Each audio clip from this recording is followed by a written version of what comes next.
ಆತ್ಮಾವಲೋಕನ ನಿಮ್ಮ ವಾಹಿನಿಯ ಸಮಸ್ತ ಪ್ರೇಕ್ಷಕ ವೃಂದದವರಿಗೆ ಶ್ರೀಹರಿ ಮಾಡುವ ಸ್ವಾಗತ ಸುಸ್ವಾಗತ. ಆತ್ಮೀಯರೇ, ಭಾಸ್ಕರಾಯ ವಿದ್ಮಹೆ ಮಹಾದಿತಿಕರಾಯ ಧೀಮಹಿ ತನ್ನೋ ಆದಿತ್ಯ ಪ್ರಚೋದಯಾತ್. ಸೂರ್ಯ ದೇವನಲ್ಲಿ ಅನುಗ್ರಹ ಬೇಡುತ್ತಾ ಈ ಒಂದು ದಿನದ ನನ್ನ ಕರ್ತವ್ಯ, ನನ್ನ ಕೆಲಸ ಕಾರ್ಯಗಳೇನಿದೆ ಸುಸೂತ್ರವಾಗಿ ನಿರ್ವಿಘ್ನವಾಗಿ ನಡೆಸಪ್ಪ ಅಂತ ಹೇಳಿ ಆ ಸೂರ್ಯದೇವನಲ್ಲಿ, ಪ್ರತ್ಯಕ್ಷ ದೇವತೆಯಾದಂಥ ಸೂರ್ಯದೇವನಲ್ಲಿ ಅನುಗ್ರಹ ಬೇಡುತ್ತಾ ಇವತ್ತಿನ ಒಂದು ಪುಟ್ಟ ಕಾರ್ಯಕ್ರಮವನ್ನ ಶುರು ಮಾಡ್ತಾ ಇದ್ದೇನೆ. ಮತ್ತೊಮ್ಮೆ ಮಗದೊಮ್ಮೆ ಎಲ್ಲರಿಗೂ ಸ್ವಾಗತ.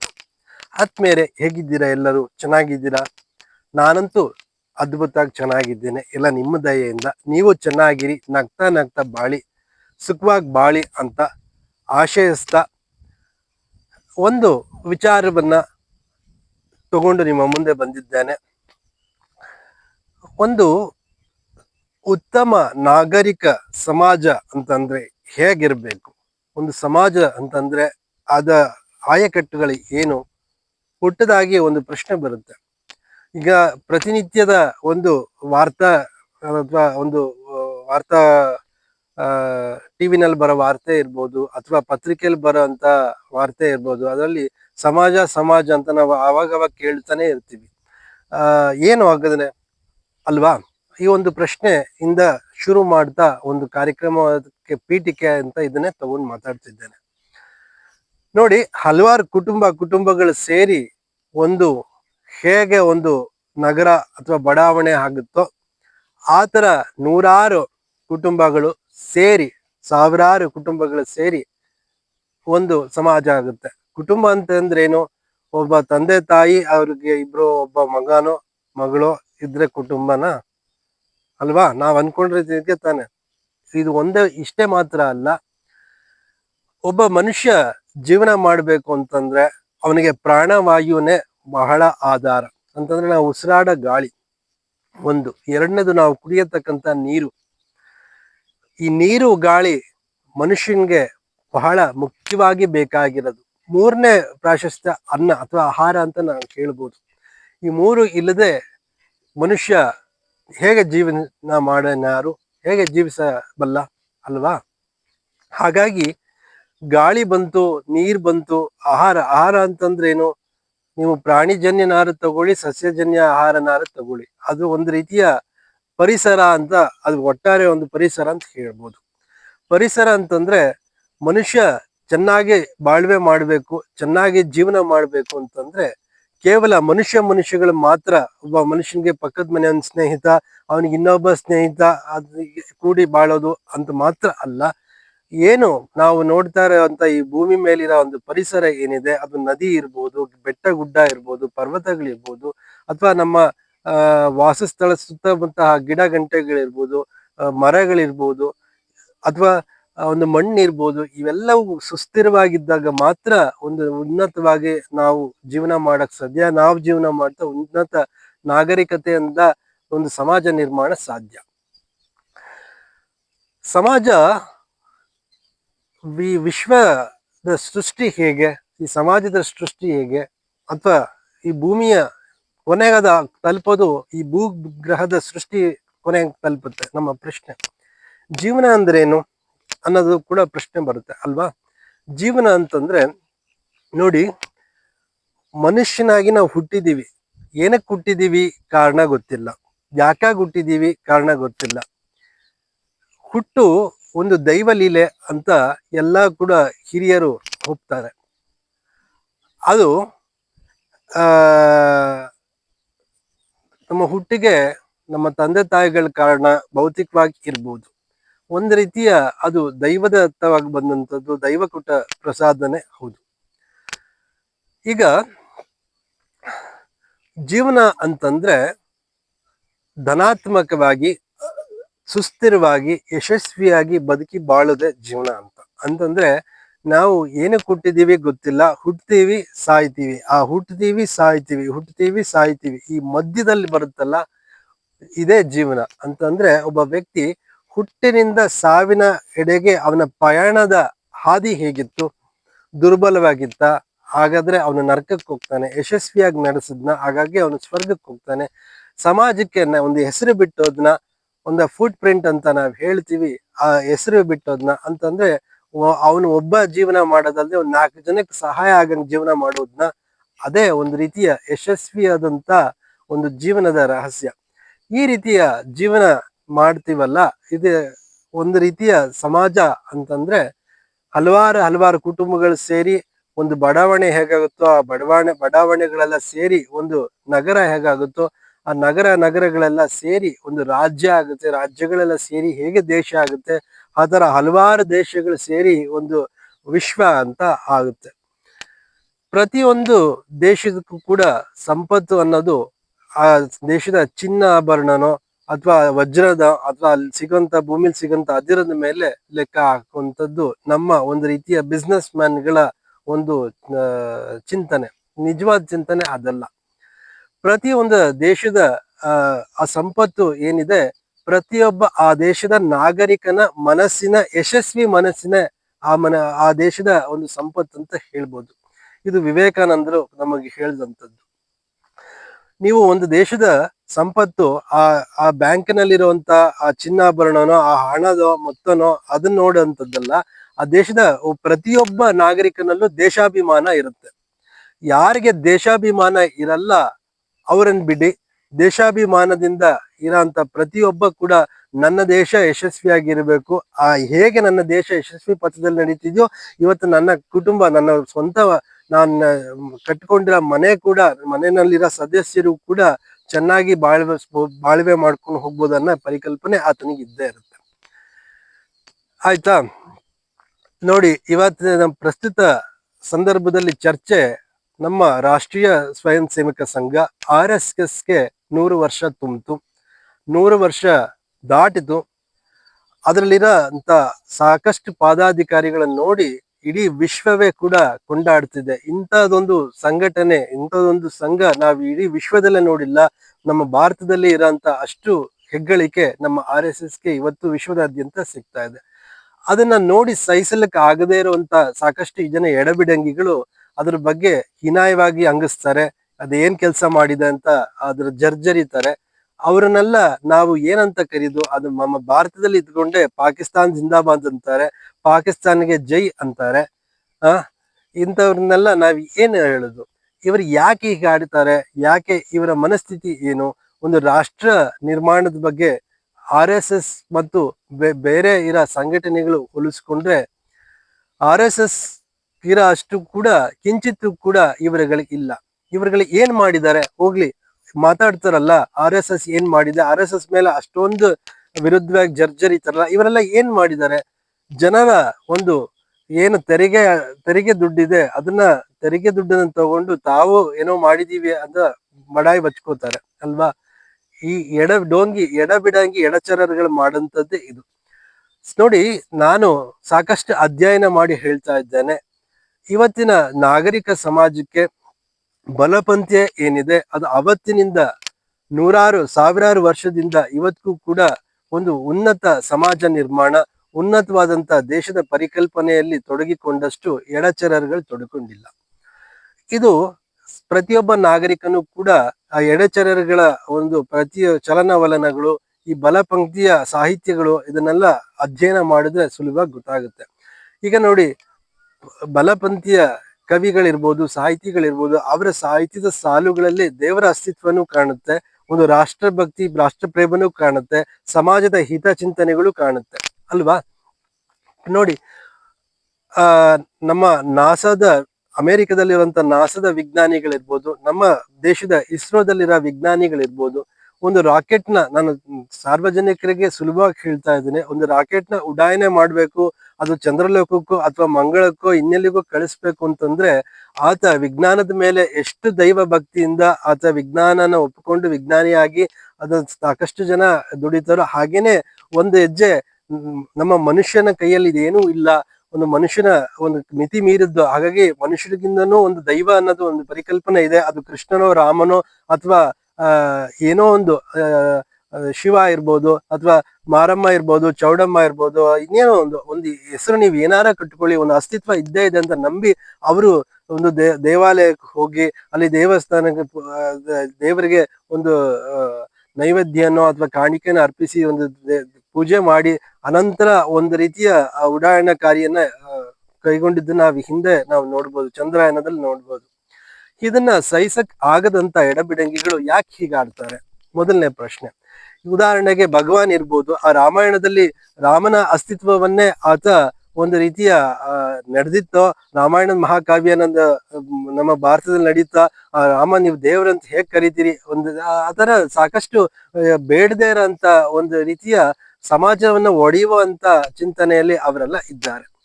ಚೇತನ ಅಹಿಂಸಾ ಇರ್ಬೋದು, ಈ ಭಗವಾನ್ ಇರ್ಬೋದು, ಇವರಿಗೆ ಏನು ಕೆಲಸ ಮಾಡಕ್ ಕೆಲ್ಸನೇ ಇಲ್ಲ. ಇಂಥದ ಹಿಂದೂ ಧರ್ಮದ ಮೇಲೆ ಕಲ್ಲೆಸಿ ಅಂತ ಕೆಲಸ ನಮ್ಮ ಸಮಾಜದ ಸುತ್ತಮುತ್ತ ಇರಂತ ಈ ತರ ಡೋಂಗಿ ಎಡಚರಗಳಿಂದ ಆಗ್ತಾ ಇದೆ, ಕಮ್ಯುನಿಸ್ಟರಿಂದ ಆಗ್ತಾ ಇದೆ. ನೋಡಿ, ನಮ್ಮನ್ನೆಲ್ಲ ಮನುವಾದಿಗಳು ಅಂತ ಹೇಳ್ತಾರೆ. ಅವರೆಲ್ಲ ಸಂವಿಧಾನಕ್ಕೆ ಬಹಳ ಏನೋ ಕಟ್ಟುನಿಟ್ಟಿನಿಂದಾಗಿ ನಡ್ಕೋತೀವಿ, ಸಂವಿಧಾನನೇ ನಮಗ್ ದೇವ್ರು ಅಂತಾರೆ. ಸಂವಿಧಾನ ದೇವ್ರು, ಒಂದು ಭಗವದ್ಗೀತೆ ಹೇಗೋ ಅದೇ ರೀತಿಯ ಗ್ರಂಥ ಒಂದು ನಾವು ಕೂಡ ಕೈ ಮುಗಿತೀವಿ, ಅದಕ್ಕೆ ಒಂದು ರೀತಿಯ ಪೂಜೆ ಸಲ್ಲಿಸುವಂತ, ಅದಕ್ಕೆ ಗೌರವ ಸಲ್ಲಿಸುವಂತ ರೀತಿ ನಡ್ಕೋತೀವಿ. ಮನುವಾದಿಗಳು ಮನುವಾದ ಅಂತ ಹೇಳ್ತಾರೆ. ನೋಡಿ, ಕಾಲಘಟ್ಟ ಹೇಗೆ ಬದಲಾಗುತ್ತೋ ಕಾನೂನು ಕೂಡ ಹಾಗೆ ಬದಲಾಗುತ್ತೆ. ಇವತ್ತು 2025ನೇ ಇಸ್ವಿಲಿ ನಾವಿದ್ದೀವಿ. ಇವಾಗ ನಮ್ಮ ಭಾರತ ದೇಶದ ರಸ್ತೆಯಲ್ಲಿ ನಾವು ಮುಂದಕ್ಕೆ ಹೋಗ್ಬೇಕು ಅಂತಂದ್ರೆ ರಸ್ತೆಯ ಎಡಭಾಗದಕ್ಕೆ ಮುಂದಕ್ಕೆ ಹೋಗ್ತೀವಿ, ಬಲಭಾಗಕ್ಕೆ ಆ ಕಡೆಯಿಂದ ಬರ್ತೀವಿ. ಇದು ಕಾನೂನು ಇರ್ಬೋದು. ಅದೇ ನಮ್ಮ ಭಾರತ ದೇಶದಲ್ಲೇ 1000 ವರ್ಷ ಹಿಂದೆನೋ ಅಥವಾ 2000 ವರ್ಷ ಮನುಸ್ಮೃತಿ ಅಂತ ತಗೊಂಡು ಆ ಕಾಲಕ್ಕೆ ರಸ್ತೆ ಹೇಗೆ ಹೋಗ್ತಿದ್ದೋ ಹೀಗೆ ಹೋಗ್ತಿದ್ರ? ಇಲ್ಲ, ಬದಲಾವಣೆ ಇರುತ್ತೆ. ಯಾಕೆ ಮನುಸ್ಮೃತಿ ಅಂತ ಇಟ್ಕೊಂಡು ಜರ್ಜರಿತಾರೆ? ಅವರ ಬೇಳೆಕಾಳು ಬೇಯಿಸ್ಕೊಳ್ಳಿಕ್ಕೆ ಅಲ್ವಾ? ಇದು ಸುಲಭವಾಗಿ ಅರ್ಥ ಆಗುತ್ತೆ. ಸಮಾಜಘಾತಕ ಕೆಲಸ ಎಲ್ಲಿಂದ ಆಗ್ತಾ ಇದೆ ಅಂತಂದ್ರೆ ಇವತ್ತೆ ಡೋಂಗಿ ಎಡಚರಗಳು ಕಮ್ಯುನಿಸ್ಟ್ಗಳಿಂದ ಆಗ್ತಾ ಇದೆ. ಸಾಕಷ್ಟು ಹೆಜ್ಜೆಜ್ಜೆಗೂ ಒಂದು ರೀತಿಯ ಉದಾಹರಣೆಗಳು ನಮಗ್ ಸಿಗ್ತಾ ಹೋಗುತ್ತೆ. ಚೇತನ ಅಹಿಂಸಾ, ಈ ಭಗವಾನ್ಗಳು ಯಾಕೆ ಹಿಂಗ ಹಾಡ್ತಾರೆ? ಅವರಿಂದ ಏನು, ಅವರಿಂದ ಇರೋ ಅಜೆಂಡಾ ಏನು? ಏನೋ ದಲಿತರಿಗೆ ಅನ್ಯಾಯ ಆಗ್ಬಿಟ್ಟಿದೆ, ದಲಿತರ ಉದ್ಧಾರ ಅಂತಾರೆ. ಏನ್ ಮಾಡ್ತಿದ್ದಾರೆ ಅವರು? ಏನೂ ಮಾಡ್ತಿಲ್ಲ. ಚೆನ್ನಾಗಿ ಒಂದು ಸುಭದ್ರವಾಗಿ ಇರೋ ಕೊಟ್ಟಂತ ನಮ್ಮ ಹಿರಿಯರು ತೋರಿಸ್ಕೊಟ್ಟಂತ ಹಾದಿ ನಮ್ಮ ಭಾರತ ದೇಶದಲ್ಲಿ ನೀವು ದೇವರನ್ನ ನಂಬದೇರಿ, ಒಟ್ಟಿನಲ್ಲಿ ಜೀವನ ಮಾಡೋದಕ್ಕೆ, ಒಂದು ಲೌಕಿಕವಾಗಿ ಜೀವನ ಮಾಡೋದಕ್ಕೆ ಒಂದು ಬೇಸ್ ಅಂತ ಇದೆಯಲ್ಲ, ಅದಿದೆ. ಅದನ್ನ ಹಾಳು ಮಾಡೋದೇ ಇವರ ಉದ್ದೇಶ. ನೋಡಿ, ಮೇಲ್ವರ್ಗ ಕೆಳವರ್ಗ ಅಂತ ಮೇಲ್ನವ್ರು ಯಾರು ಹಾಗೆ ಮಾಡ್ಲಿಲ್ಲ. ಮೇಲ್ವರ್ಗದವ್ರು ಯಾರು ಆಯ್ತು, ಅವ್ರ ಪ್ರಕಾರನೇ ಮಾತಾಡೋಣ. ಮೇಲ್ವರ್ಗದವ್ರು ಯಾರು ಹಂಗ್ ಮಾಡ್ಲಿ. ಮೇಲ್ವರ್ಗ ಅಂದ್ರೆ ಏನು? ನೋಡಕ್ಕೆ ಬೆಳ್ಳಗಿರುವಂಥದ್ದು, ಚೆನ್ನಾಗಿ ಮಾತನಾಡುವಂತ ಶೈಲಿ ಉಳ್ಳವರು, ಸ್ವಲ್ಪ ವಿದ್ಯೆಯಲ್ಲಿ ಮೇಲ್ಗಳಿಸಿಕೊಂಡವ್ರು, ಅನುಕೂಲಸ್ಥರು, ಇದನ್ನ ಮೇಲ್ವರ್ಗ ಅಂತ ತಗೊಂಡು, ಕೆಳವರ್ಗ ಅಂತಂದ್ರೆ ಏನು? ತೀರಾ ಬಡವರು, ವಿದ್ಯೆ ಕಮ್ಮಿ, ಈ ತರ ಮಾಡ್ಲಿಕ್ಕಾಗುತ್ತಾ? ಖಂಡಿತ ಇಲ್ಲ, ಖಂಡಿತ ಹಾಗೆ ಮಾಡಕ್ಕಾಗಲ್ಲ. ಎಲ್ಲಾ ಇದ್ರಲ್ಲೂ ಬಡವರು ಇರ್ತಾರೆ, ಶ್ರೀಮಂತರು ಇರ್ತಾರೆ, ಅನುಕೂಲಸ್ಥರು ಇರ್ತಾರೆ, ಹಣಕಾಸಿನಲ್ಲಿ ತೊಂದರೆಗೆ ಸಿಕ್ಕಾಕೊಂಡವರು ಇರ್ತಾರೆ. ಈಗ ನೋಡಿ, ನನ್ನ ಜೀವನದಲ್ಲಿ ನೋಡ್ಕೊಂಡು ಬಂದಂತ ಉದಾಹರಣೆ ಅಂತಂದ್ರೆ, ಈಗ ಯಾವುದೋ ಒಂದು ರೀತಿಯ ಶುಭ ಕಾರ್ಯಕ್ರಮಗಳಿಗೆ ಹೋದಾಗ ಸರಿಯಾಗಿ ನಾವು ಬಟ್ಟೆ ನಾನೇ ಧರಿಸ್ಕೊಂಡು ಹೋಗಿಲ್ಲ, ತುಂಬಾ ನೋಡಕ್ಕೆ ವಿಕಾರವಾದಂತ ಬಟ್ಟೆ ಒಂದ್ ಸ್ವಲ್ಪ ಒಗೆದಿಲ್ಲ, ಕೊಳೆ ಇದೆ ಹಾಕೊಂಡು ಹೋದ್ರೆ ಅಲ್ಲಿ ಇರೋ 10 ಜನ ಇಲ್ಲ 100 ಜನ ಗಮನಿಸಿ, ಇದೇನಪ್ಪ ಇವ್ನು ಹಿಂಗ್ ಬಂದಿದ್ದಾನೆ, ಬಟ್ಟೆನೆ ಒಗ್ದಿಲ್ಲ, ಕೊಳಕೊಳೆ ಹಾಕಿ ಬಂದಿದ್ದಾನೆ, ಹಿಂಗ್ ಅನ್ಕೊಂಡು ಹೋಗ್ತಾರೆ ಅಲ್ವಾ? ಇದರಲ್ಲಿ ಮೇಲ್ವರ್ಗ ಕೆಳವರ್ಗ ಅಂತ ಏನ್ ಬಂತು ಅಲ್ವಾ? ಸರಿಯಾಗಿ ನಾವು ತಲೆ ಬಾಚಿಲ್ಲ, ಕಟಿಂಗ್ ಮಾಡಿಲ್ಲ, ತಲೆ ಬಾಚಿಲ್ಲ, ಒಂದು ರೀತಿ ಶೇವ್ ಮಾಡಿಲ್ಲ, ವಿಕಾರವಾಗಿ ಹೋದ್ರೆ ಅಲ್ಲಿರುವಂತ ಒಂದು ಗುಂಪಿನಲ್ಲೇನೆ ವಿರೋಧ ಭಾಸ ಉಂಟಾಗುತ್ತೆ. ಅವರ ಮನಸ್ಸಿನಲ್ಲಿ ಒಂದು ರೀತಿಯ ನೆಗೆಟಿವ್ ಇಂಪ್ರೆಷನ್ ಬರ್ತಾ ಹೋಗುತ್ತೆ. ಇದನ್ನ ಇವ್ರು ಅರ್ಥ ಮಾಡ್ಕೋಬೇಕು. ಯಾಕೆ ಹಿಂದುಳಿದವರು ಅಂತ ಅಂದ್ಬಿಟ್ಟು ಸಮಾಜ ಯಾಕೆ ಅವ್ರನ್ನ ಇಟ್ಟಿಲ್ಲ? ಅವರು ಅರ್ಥಕೋಬೇಕು. ಬೆಳ್ಳಕ್ ಕಾಣ್ಬೇಕು ಅಂದ್ರೆ ನಾವೇನ್ ಮಾಡ್ಬೇಕು? ಆಹಾರ ಪದ್ಧತಿಯಲ್ಲಿ ನಾವೇನೇನು ಬದಲಾವಣೆ ಮಾಡ್ಕೋಬಹುದು. ಈಗ ನೋಡಿ, ಮಾರ್ವಾಡಿಗಳೆಲ್ಲ ದಿನ ಸಿಕ್ಕಾಬಟ್ಟೆ ತುಪ್ಪ ಬಳಸ್ತಾರೆ. ಅವ್ರ ಮನೇಲಿ ತುಪ್ಪ ವಿಪರೀತ, ಅವಳೆ ನೀರ್ ಬಾಟ್ಲಿ ಇಟ್ಟಿದ್ದಂಗೆ ತುಪ್ಪದ ಬಾಟ್ಲಿಗಳು ತುಪ್ಪ ಕೆಜಿ ಗಟ್ಲೆ ಇಟ್ಟಿರ್ತಾರೆ. ಅಂದ್ರೆ ತುಪ್ಪ ಜಾಸ್ತಿ ಬಳಸ್ತಾರೆ. ತುಪ್ಪ ಬೆಳೆಸ್ಬೇಕು ಒಂದು. ಎರಡನೇದು ದ್ರಾಕ್ಷಿ, ಗೋಡಂಬಿ ಈ ತರ ಡ್ರೈ ಫ್ರೂಟ್ಸ್ಗಳನ್ನ ವಾರಕ್ಕೆ 3 ದಿನನಾರು ತಿನ್ಬೇಕು. ಎರಡು. ಮೂರನೇದು ಬೂದುಕುಂಬಳಕಾಯಿ ಅಥವಾ ಸಿಗುಂಬಳ, ಬೂದುಗುಂಬಳ ಈ ರೀತಿಯ, ಆಮೇಲೆ ಒಂದೆಲಗ ಸೊಪ್ಪು ಈ ರೀತಿಯ ಸ್ವಲ್ಪ ಬುದ್ಧಿ ಜಾಗೃತಿ ಆಗುವಂತಕ್ಕಂಥ ತರಕಾರಿ ಸೊಪ್ಪುಗಳನ್ನ ತಿನ್ನೋದು ರೂಢಿ ಮಾಡ್ಕೊ. ಅದನ್ನ ಯಾವ್ದು ಇವರು ರೂಢಿ ಮಾಡ್ಕೊಳಲ್ಲ, ರೂಢಿ ಮಾಡ್ಕೊಳ್ತಿಲ್ಲ. ನಮ್ದು ಬಾಡು ಊಟ, ನಮ್ದು ಬಾಡು, ನಮ್ದು ಗಾಡು ಅನ್ಕೊಂಡು ದಿನ ಮಾಂಸಾಹಾರ ತಿಂದ್ರೆ ಜಡತ್ವನೇ ಬರೋದು. ಎಲ್ಲಿ ಬುದ್ಧಿ ಚುರುಕಾಗುತ್ತೆ ಸ್ವಾಮಿ? ಖಂಡಿತ ಚುರುಕಾಗಲ್ಲ. ನೀವು ಎಲ್ಲಿ ಬುದ್ಧಿ, ನಾನೇನೋ ಅಜ್ಞಾನದಿಂದ ಸುಜ್ಞಾನ ಕಡೆ ಅದು ಬಂದೆ ಅಂತ ಹೇಳ್ಕೊಳಕ್ ಹೇಗಾಗುತ್ತೆ? ಆಗದೇ ಇಲ್ಲ. ಒಂದು. ಇನ್ನೊಂದು, ಒಂದು 10 ನಿಮಿಷನಾರು ಕೂತು ಧ್ಯಾನ ಮಾಡ್ತಾರ? ಖಂಡಿತ ಮಾಡಲ್ಲ. ಚೇಷ್ಟೆ, ಹರಟೆಯಲ್ಲಿ ಕಾಲ ಕಳೀತಾರೆ. ಮೂರನೇದು, ನಮ್ಮ ರಾಷ್ಟ್ರದಲ್ಲೇ, ನಮ್ಮ ಭಾರತ ದೇಶದಲ್ಲೇ ಹುಟ್ಟಿದಂತ ಯೋಗಾಭ್ಯಾಸ ಏನಾರು ಮಾಡ್ತಾರ? ಖಂಡಿತ ಮಾಡಲ್ಲ. ಅದ್ರನ್ನು ಉಡಾಫೆ, ಅದೆಲ್ಲ ಬಲಪಂಥೀಯ, ನಮ್ದಲ್ಲ ಅಂತ ಬಿಡ್ತಾರೆ. ಇನ್ನೇನಾದ್ರೂ ದೇವರ ಮುಂದೆ ಕುತ್ಕೊಂಡು ಸ್ತೋತ್ರ ಪಠಣ ಮಾಡ್ತಾರ? ಖಂಡಿತ ಮಾಡಲ್ಲ. ಒಂದು 10 ನಿಮಿಷನೂ ಮಾಡಲ್ಲ. ನೋಡಿ, ಇದು ನನ್ನ ಸ್ವಂತ ಅನುಭವ. ನೀವು ಯಾವುದೇ ಒಂದು ಪುಟ್ಟ ಮಂತ್ರ ತಗೊಳ್ಳಿ, ದೊಡ್ಡ ಮಂತ್ರನೇ ತಗೋಬೇಕು ಅಂತ ಏನಿಲ್ಲ. ನಾನು ಕಾರ್ಯಕ್ರಮದ ಆರಂಭದಲ್ಲೇ ಹೇಳಿದೆ, ಭಾಸ್ಕರಾಯ ವಿದ್ಮಹೆ ಮಹಾದಿತಿಕರಾಯ ಧೀಮಹಿ ತನ್ನೋ ಆದಿತ್ಯ ಪ್ರಚೋದಯಾತ್. ಇದು ಸೂರ್ಯ ಗಾಯತ್ರಿ ಮಂತ್ರ. ಇದನ್ನ ಹೇಳ್ತಾ ಒಂದು 10 ಸಲ, 20 ಸಲ, 30 ಸಲ ಹೇಳ್ತಾ ಹೋದ್ರೆ ಮನಸ್ಸಿನಲ್ಲಿ ಚದುರು ಹೋಗಿರೋಂತಕ್ಕಂಥ ಈ ಆಲೋಚನೆಗಳು, ಚದುರು ಹೋಗಿರ್ತಕ್ಕಂಥ ಏಕಾಗ್ರತೆ ಎಲ್ಲ ಒಂದು ಒಟ್ಟುಗೂಡಿ ಯಾವುದೋ ಒಂದು ಮನಸ್ಸು ಒಂದು ರೀತಿ ಅಸನ್ಮುಖನಾಗೋದನ್ನ ನಾನೇ ಒಂದು ರೀತಿ ಅದನ್ನ ಅನುಭವಿಸಿದೆ. ಅದು ಫೀಲ್ ನನ್ಗೆ ಆಗಿದೆ. ಅವ್ರು ಯಾಕೆ ಈ ರೀತಿ ಮಾಡ್ಬಾರ್ದು? ಖಂಡಿತ ಮಾಡಲ್ಲ. ಈ ರೀತಿ ಏನೂ ನಿಮ್ಮ ಜೀವನದಲ್ಲಿ ಏನೂ ಬದಲಾವಣೆ ತಲ್ಕೊಂಡೆ ಸುಮ್ಮನೆ ಬಲಪಂಥಿಯವರು ನಮ್ಮನ್ನೆಲ್ಲ ತುಳಿದ್ಬಿಟ್ರು, ಮೇಲ್ವರ್ಗದವ್ರು ತುಳಿದ್ಬಿಟ್ರು ಅಂತ ನೀವು ಹೇಗೆ ಹೇಳ್ತೀರಿ? ಖಂಡಿತ ನೀವಲ್ಲಿ ಏನಾದ್ರು ಬದಲಾವಣೆ ಇದೆಯಾ? ಖಂಡಿತ ಬದಲಾವಣೆ ಇಲ್ಲ. ಭಾಷೆಯಲ್ಲಿ ಏನಾದ್ರು ಬದಲಾವಣೆ ಇದೆಯಾ? ಕನ್ನಡ ಭಾಷೆನೇ ನೀವು ಮಾತಾಡಿ, ಬೇಡ ಅಂತಾರ. ಆ ಭಾಷೆನಲ್ಲಿ ಹಿತವಾಗಿ ಏನಾದ್ರು ಮಾತಾಡ್ತೀರಾ? ಖಂಡಿತ ಮಾತಾಡಲ್ಲ. ಅದ್ರಲ್ಲಿ 28 ತರ ಬೇಡದರ ಒಂದು ರೀತಿಯ ಅಸಭ್ಯವಾದ ಪದಗಳೇ ತುಂಬಿಕೊಂಡಿರುತ್ತೆ ಅಲ್ವಾ? ಇದನ್ನೆಲ್ಲ ಇದ್ದಾಗ ಈ ಭಗವಾನ್ ಮತ್ತೆ ಚೇತನ ಅಹಿಂಸಾ ಅಂತವ್ರೆ ಇವ್ರಿಗೆಲ್ಲ ಕುಮ್ಮಕ್ ಕೊಟ್ಟು ಅವ್ರಿಗಲ್ಲಿ ಬದಲಾವಣೆ ಮಾಡಿದ್ರೆ, ಯಾಕೆ ಸ್ವಾಮಿ ಮೇಲ್ವರ್ಗದವ್ರು ಇವ್ರಿಗೆ ಹತ್ರಕ್ಕೆ ಬಿಟ್ಕೊಳಲ್ಲ? ಖಂಡಿತ ಇವ್ರನ್ನು ತಮ್ಮ ಡೈನಿಂಗ್ ಟೇಬಲ್ ಮೇಲೆ ಪಕ್ಕದಲ್ಲೇ ಕೂರಿಸ್ಕೊಂಡು ಊಟ ಮಾಡಿದ್ರು ಮಾಡ್ಬೋದು. ಯಾರಿಗ್ ಗೊತ್ತು?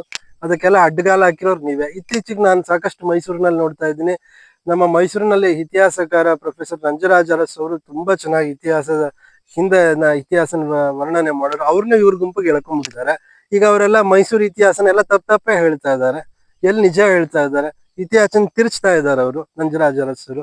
ಇದನ್ನೆಲ್ಲ ನೋಡಿದಾಗ ಒಂದು ಒಳ್ಳೆ ಬಲಪಂಥೀಯದಲ್ಲೇ ನೀವು ಎಲ್ಲ ಸಾಹಿತ್ಯ ನೋಡಿ, ಸಂಗೀತ ನೋಡಿ, ಅಥವಾ ಬಲಪಂಥೀಯ ಕವಿಗಳಿಂದ ಸೃಷ್ಟಿಯಾದಂತಕ್ಕಂತಹ ಹಾಡುಗಳು ನೋಡಿ, ಅಂತ ಕವಿತೆಗಳು ನೋಡಿ, ಎಲ್ಲವೂ ಕೂಡ ರಾಷ್ಟ್ರ ನಿರ್ಮಾಣ ಮತ್ತು ಮನುಷ್ಯನ ಸ್ವಂತ ಹಿತ, ಒಂದು ಹೇಗೆ ಒಬ್ಬ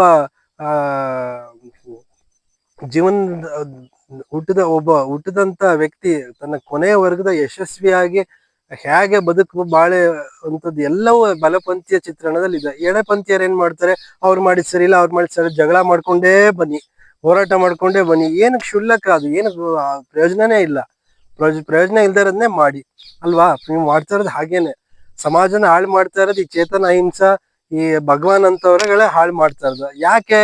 ಅವ್ರನ್ನ ಈ ಮೀಡಿಯಾದ ಬಹಳ ತಪ್ಪಿದೆ. ಮೀಡಿಯಾದವ್ರು ಏನ್ ಮಾಡ್ತಾರೆ?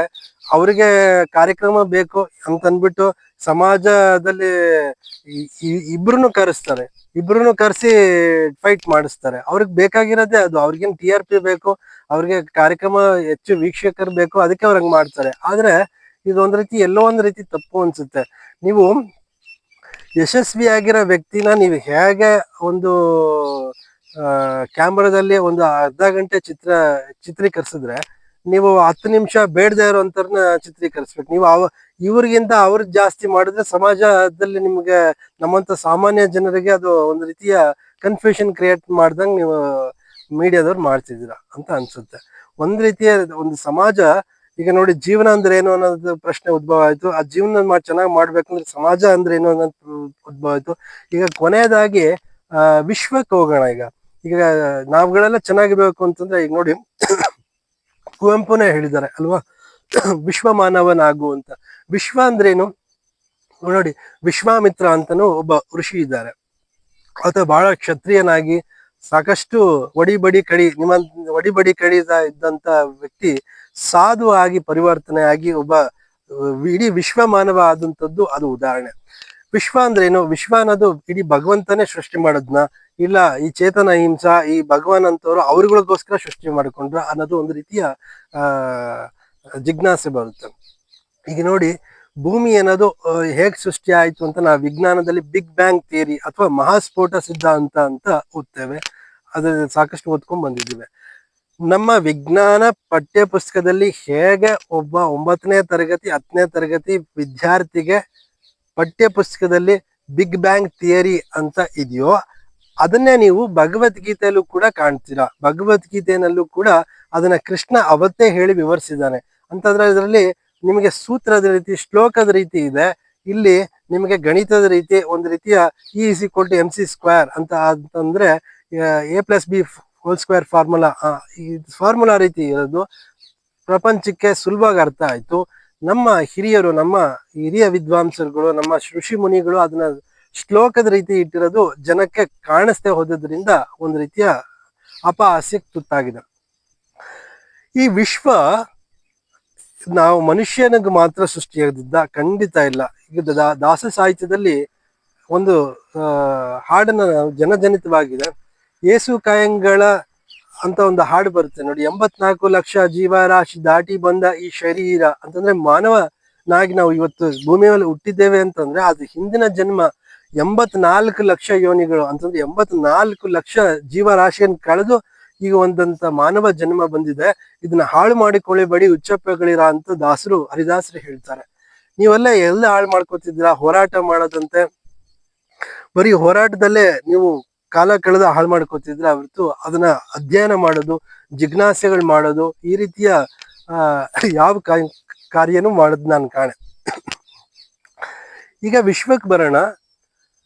ಪ್ರತಿಯೊಂದು ಜೀವಿನೂ ಕೂಡ, ಈಗ ನಮಗೂ ಮನುಷ್ಯನಿಗೂ ಒಂದು ಮನಸ್ಸಿದೆ, ಒಂದು ಅಸ್ತಿತ್ವ ಇದೆ. ನಮಗೂ ಕೂಡ ಏನಾದ್ರೂ ಒಂದು ಸಮಸ್ಯೆ ಉದ್ಭವ ಆದ್ರೆ ಮೊದಲನೇದಾಗ ನಮ್ಮ ತಂದೆ ತಾಯಿ ಹತ್ರ ಪರಿಹಾರ ಕೇಳ್ತೀವಿ, ಅವ್ರ ಹತ್ರ ಆಗ್ಲಿಲ್ವ ನಮ್ಮ ಸ್ನೇಹಿತರ ಹತ್ರ ಹೋಗ್ತೀವಿ, ಇಲ್ಲ ಅನುಭವಸ್ಥರನ್ನ ಕೇಳ್ತೀವಿ. ಎಲ್ಲದಕ್ಕಿಂತ ಮಿಗಿಲಾಗಿ ದೇವರು. ನೀವು ರಾಮಾಂತನಾರ ಕರೀರಿ, ಕೃಷ್ಣಾಂತನಾರ ಕರೀರಿ, ಅಥವಾ ಶಿವಾಂತನಾರ ಕರೀರಿ, ಬ್ರಹ್ಮಾಂತನಾರ ಕರೀರಿ. ಈಗ ನೋಡಿ, ಬ್ರಹ್ಮ ಅಂತಿದ್ದಂಗೆ ನನ್ಗೆ ಇನ್ನೊಂದು ನೆನಪಾಯ್ತು. ಈಗ ನಾವು ಹೇಗೆ ಮೊಟ್ಟೆ ಮೊದಲ ಕೋಳಿ ಮೊದಲ ಅನ್ನೋ ಜಿಜ್ಞಾಸು ನಾವು ಹೇಗೆ ಆಡು ಭಾಷೆಯಲ್ಲಿ ಮಾಡ್ತೀವಿ, ಹಾಗೇನೆ ನಾವು ಮನುಷ್ಯನಾಗಿ ಇವತ್ತು ಹುಟ್ಟಿದ್ದೀವಿ. ಇವತ್ತು ಭಾರತದಲ್ಲೇ 150 ಕೋಟಿ ದಾಟಿದೆ ಜನಸಂಖ್ಯೆ ಅಂತಂದ್ರೆ ಎಲ್ಲದಕ್ಕೂ ಮೂಲ ಯಾರು? ಮೂಲ ಪುರುಷ ಯಾರು? ಸ್ತ್ರೀನ ಪುರುಷನ? ಹೇಗೆ? ಹಾಗಾದ್ರೆ ಸ್ತ್ರೀ ಪುರುಷ ಅಂತಂದ್ರೆ ನಮ್ಮ ಭಾರತ ದೇಶ ಬಿಟ್ಬಿಡಿ, ಇಡೀ ಭೂಮಿ ಮೇಲೆ ಬಂದಂತಹ ಮೊದಲ ಮಹಿಳೆ ಯಾರು, ಮೊದಲ ಪುರುಷ ಯಾರು ಅಂತ ಉದ್ಭವ ಆಗುತ್ತೆ ಒಂದು ಜಿಜ್ಞಾಸೆ ಅಲ್ವಾ? ಹಾಗೇನೆ ಇದಕ್ಕೆ ಉತ್ತರ ಕಂಡುಹಿಡಿತಾ ಹೋದ್ರೆ, ಹೇಗೆ ಒಂದು ರೀತಿಯ ವಿಜ್ಞಾನದಲ್ಲಿ ಜೀವ ವಿಕಾಸ ಸಿದ್ಧಾಂತ, ಚಾರ್ಲ್ಸ್ ಡಾರ್ವಿನ್ ಸಿದ್ಧಾಂತ ಇದೆಯೋ, ಅದಕ್ಕೂ ಹಿಂದೆನೆ ನಮ್ಮಲ್ಲಿ ದಶಾವತಾರ ಬಂತು, ಮತ್ಸ್ಯಾವತಾರ, ಕೂರ್ಮ ಅವತಾರ ಅಂತ ಬಂತು. ಅದನ್ನ ಅಧ್ಯಯನ ಮಾಡಿದ್ರೆ ಗೊತ್ತಾಗುತ್ತೆ ಮನುಷ್ಯನ ಮೂಲ ಹಿಂಗೆ ಮತ್ಸ್ಯಾವತಾರ, ಕೂರ್ಮ ಅವತಾರ, ಇವೆಲ್ಲ ಅವತಾರಗಳಲ್ಲಿ ಅಂದ್ರೆ ಮನುಷ್ಯ ಮೊದಲು ಜಲವಾಸಿಯಾಗಿ ಅಲ್ಲಿಂದ ವಿಕಾಸದ ಆರಂಭ ಆಯ್ತು ಅನ್ನೋದು ಅಲ್ಲೇ ಸಿಗುತ್ತೆ. ಈಗ ಯಾರು ಮೊದಲು, ಆತನ ಹೆಸರೇನು ಅಥವಾ ಹೆಸರಿತ್ತ ಇಲ್ವಾ, ಅದನ್ನ ಸಂಖ್ಯೆ ಸೂಚಿಸಿದ್ರ, ಅದಕ್ಕೆಲ್ಲ ಉತ್ತರ ನಮ್ಮ ಹಿಂದೂ ಧರ್ಮದಲ್ಲೇ ಸಿಗುತ್ತೆ. ನೋಡಿ, ಸಾಮಾನ್ಯ ವಿಷ್ಣುವಿನ ಮಗ ಬ್ರಹ್ಮ ಅಂತಾರೆ. ವಿಷ್ಣುವಿನ ನಾಭಿಯಿಂದ ಒಂದು ಬಳ್ಳಿ ಬಂದು ಅಲ್ಲಿ ಕಮಲದ ಪುಷ್ಪ ಬಂದು ಅಲ್ಲಿ ಬ್ರಹ್ಮದೇವರನ್ನ ತೋರಿಸ್ತಾರೆ ಅಲ್ವಾ? ಎಲ್ಲ ವಿಗ್ರಹಗಳು ಹೀಗೆ ಇರೋದು. ಅಂತಂದ್ರೆ ಬ್ರಹ್ಮ ವಿಷ್ಣುವಿನ ಮಗ. ಈ ಬ್ರಹ್ಮನೇ ಸೃಷ್ಟಿಕರ್ತ ಅಂತ ನಾವೆಲ್ಲ ಒಪ್ಕೊಂಡಿದ್ದೀವಿ. ಬ್ರಹ್ಮಂಗೆ ಬ್ರಹ್ಮ ಮಾನಸ ಪುತ್ರರು ಅಂತ 10 ಜನ ಋಷಿಗಳ ಮಕ್ಕಳು. ಆ ಋಷಿ ಸಂತಾನನೇ ಮುಂದೆ ಸಂತಾನ ಕವಲು ಹೊಡೆದು ನಾವೆಲ್ಲ 150 ಕೋಟಿ ಜನಸಂಖ್ಯೆ ಆಗಿ ಇವತ್ತು ಬಂದಿದ್ದೇವೆ ಅನ್ನೋದನ್ನ ನಾವು ಒಪ್ಕೋಬೇಕಾದಂತ. ಇದನ್ನ ಇನ್ನೊಂದು ಮುಂದಿನ ಸಂಚಿಕೆಯಲ್ಲಿ ಇನ್ನೊಂದ್ ಸ್ವಲ್ಪ ವಿಸ್ತಾರವಾಗಿ ಇದ್ರ ಬಗ್ಗೆ ತಿಳಿಸ್ಕೊಡ್ತೀನಿ ಅಂತ ಹೇಳ್ತಾ, ಇನ್ನೂ ಒಂದು ನಿಮಗೆ ವಿಚಾರನೆ ಹೇಳ್ತಾ ಇದ್ದೇನೆ. ರಾಷ್ಟ್ರ ನಿರ್ಮಾಣದಲ್ಲಿ ಒಂದು ರೀತಿಯ ಸುಭದ್ರವಾದಂತಹ ಒಂದು ಬೇರನ್ನ ಕೊಟ್ಟಂಥದ್ದು ಈ ಒಂದು ಬಲಪಂಥೀಯ ಸಾಹಿತ್ಯ ಸಂಗೀತ, ಬಲಪಂಥೀಯ ಒಂದು ಚಿಂತನೆಗಳು. ಎಡಪಂಥೀಯರು ಏನಿದ್ರು ಸಮಾಜನ ಹಾಳು ಮಾಡಿದ್ರಲ್ಲೇ ನರಸಿಂಹರು ಅಂತ ನಾನ್ ನಂಬಿದ್ದೇನೆ ಅಂತ ಹೇಳ್ತಾ ಇವತ್ತಿನ ಈ ಒಂದು ಸಂಚಿಕೆಯನ್ನ ಮುಗಿಸ್ತಾ ಇದ್ದೇನೆ. ನಮಸ್ಕಾರ.